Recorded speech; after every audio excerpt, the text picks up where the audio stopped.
Hello, hi friends, कसे आहात सगळे?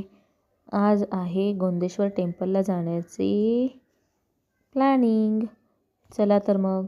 हे बघा, गोंदेश्वर मंदिर किती सुंदर आणि छान असं हे बघा, हा मंदिराचा बॅक साईडचा परिसर आहे.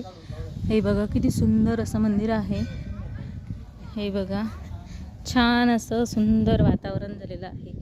पावसाच्या छोटे छोटे असे थेंब येत आहेत.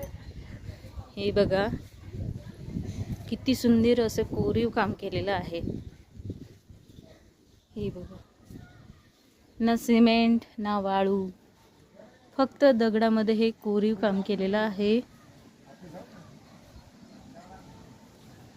किती नक्षीकाम छान आहे बघा.